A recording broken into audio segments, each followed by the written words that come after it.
Lecture du livre de la sagesse. Écoutez, ô roi, et comprenez. Introduisez-vous, juges de toute la terre. Soyez attentifs, vous qui dominez les foules, qui vous vantez de la multitude de vos peuples. Car la domination vous a été donnée par le Seigneur et le pouvoir par le Très-Haut, lui qui examinera votre conduite et scrutera vos intentions. En effet, vous êtes les ministres de sa royauté. Si donc vous n'avez pas rendu la justice avec droiture, ni observé la loi, ni vécu selon les intentions de Dieu, il fondera sur vous, terrifiant et rapide, car un jugement implacable s'exerce sur les grands. Aux petits, par pitié, on pardonne, mais les puissants seront jugés avec puissance.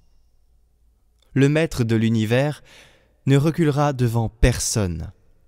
La grandeur ne lui en impose pas, car les petits comme les grands, c'est lui qui les a faits.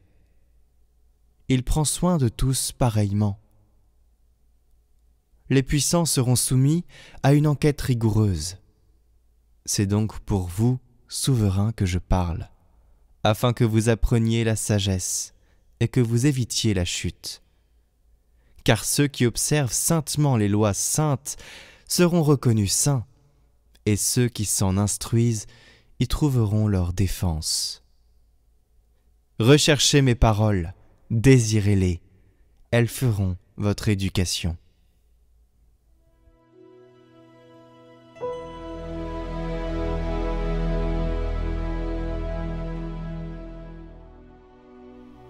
Lève-toi, Dieu, juge la terre.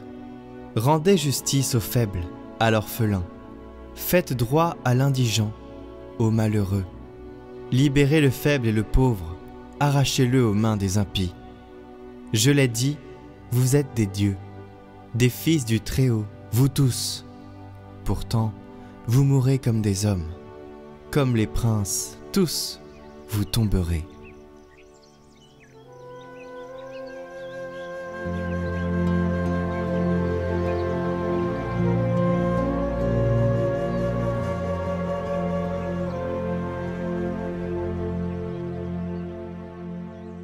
Évangile de Jésus-Christ selon saint Luc.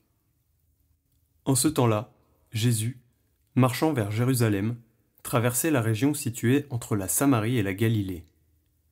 Comme il entrait dans un village, 10 lépreux vinrent à sa rencontre. Ils s'arrêtèrent à distance et lui crièrent : « Jésus, Maître, prends pitié de nous. » À cette vue, Jésus leur dit : « Allez vous montrer aux prêtres. » En cours de route, ils furent purifiés.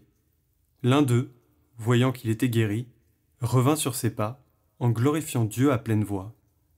Il se jeta face contre terre aux pieds de Jésus, en lui rendant grâce. Or, c'était un Samaritain.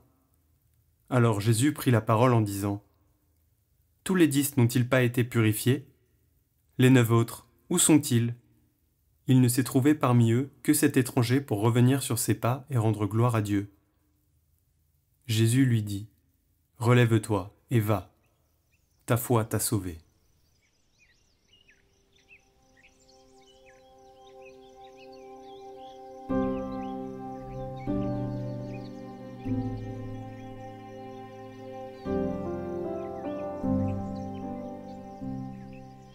Commentaire de sainte Catherine de Sienne. Soyez reconnaissants. Très chers frères et seigneurs de la terre dans le Christ, le doux Jésus, moi, Catherine, l'esclave des serviteurs de Jésus-Christ, je vous écris dans son précieux sang, avec le désir de vous voir reconnaissants de tous les bienfaits que vous avez reçus de Dieu, afin qu'ils augmentent et nourrissent en vous la source de l'amour divin dans vos âmes. La reconnaissance est très agréable à Dieu et nous est très utile. Mais l'ingratitude lui déplaît beaucoup et nous fait grand tort. Elle tarit la source de la piété et nous invitons Dieu à ne plus augmenter ses grâces et à nous priver de celles qu'il nous a faites. Il faut donc s'appliquer avec un grand zèle à voir les bienfaits de Dieu, car en les voyant, nous les reconnaîtrons, et en les reconnaissant, nous rendons gloire et louange à son nom. Et comment montrerons-nous notre reconnaissance et notre ingratitude ? Je vais vous le dire, nous montrerons notre ingratitude en offensant la bonté de Dieu et notre prochain, en les offensant de mille manières et par mille injustices, en ne leur rendant pas ce que nous sommes obligés de leur rendre, c'est-à-dire en n'aimant pas Dieu par-dessus toute chose, et le prochain comme nous-mêmes. Tout le contraire arrive pour l'homme fidèle et reconnaissant à l'égard de son Créateur. Il lui rend justice en lui rendant ce qui est dû, c'est-à-dire la louange et l'honneur que Dieu demande. Il le fait en l'aimant par-dessus toute chose et en aimant le prochain comme lui-même.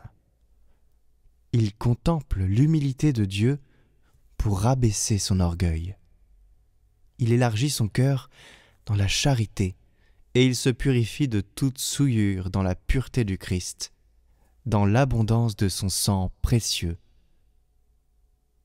Je veux donc, mes très chers frères, que vous soyez reconnaissants des grâces que vous a faites et que vous fait notre Créateur, pour qu'elles augmentent. Osons le dire. Merci Seigneur. Dites-le en vos cœurs ou proclamez-le sur les toits. Merci Seigneur.